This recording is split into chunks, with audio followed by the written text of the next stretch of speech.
Hello, YouTube. This is Neon, the 50-year-old openly gay black man. And I'm making another plea to you to please help me. And I want you to know my situation with the gangs and with the drugs that they've taken over. It's not easy for me to go shopping. I have to go shopping at at dusk or dawn and come back when the lights change, so I can kind of slip through. Um, and they nearly got control over this building. Many people in this building, either they work delivering drugs, or they work guarding the alley when shipments are being driven up the alley. I think the Lord has driven a lot of the shipments to one of the streets on either side of the alley because I annoy them so much. But I don't even have the freedom to shop. So um, the LAPD can't send anyone. They said, you know what, we can't. Yeah, clearly you need a narcotics squad assigned there, but we don't have one to send there, is what they said. So until they stab or kill someone, the only thing that's stopping them from doing drugs is this gay 50-year-old black man who sings Christian music all the time at his window or dances the YMCA or does whatever to annoy and offend people who don't want to be around that when they're dealing drugs or using drugs or turning tricks or assaulting someone. So if anybody in law enforcement in LA wants to be charitable, maybe you could take me to go shopping when I need to go shopping so I don't have to constantly be watching my back.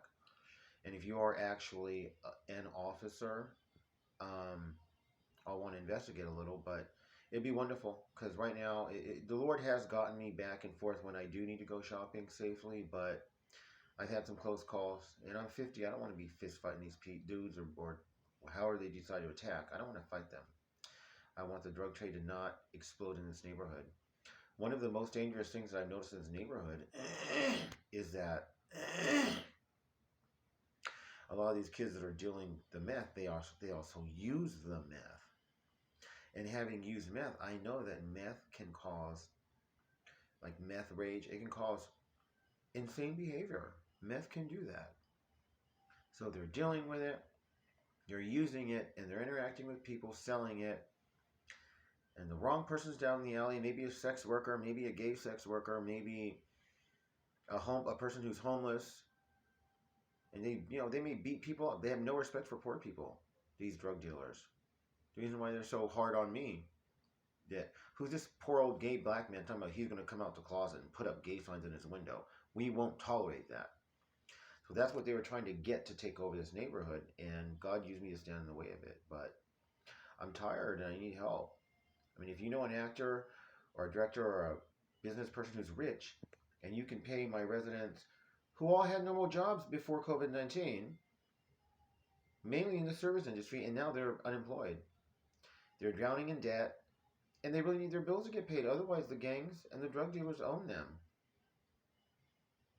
You know, God's going to make a way. I do think God's going to rescue me. They're not going to take my life. I don't think God's going to let them harm me, but it's not a pleasant experience. Not barely being able to leave even to go shopping. So anyway,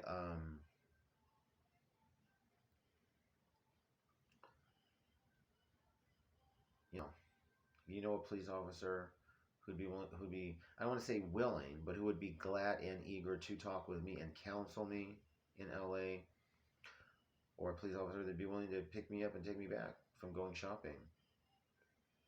They're not going to fuck with the police. Because the police here don't have no time. I even called the police, 911. I said, can you guys stay on the phone with me till I get to the bus stop? I explained the situation. They said, no, sir, we don't do that. So they'd have been on the phone with me for 5 minutes, but apparently protect and serve doesn't include them staying on the phone with me for 5 minutes till I get to the bus stop safely. Once I'm at the bus stop, then I can kind of watch my own back, and at least they're not going to sneak up on me. But that's my situation. Keep me in your prayers, but don't give me advice. You know someone who's in law enforcement that can help me. If you know someone who's rich who can pay my stupid neighbor's bills, so that that'll free them up from the drug dealers and the gangs who they don't have their claws in them because they just were taking over as I declared war on them, not realizing how intense and how literally it's a drug distribution center. It was. Most of it's gone now. But it's been me.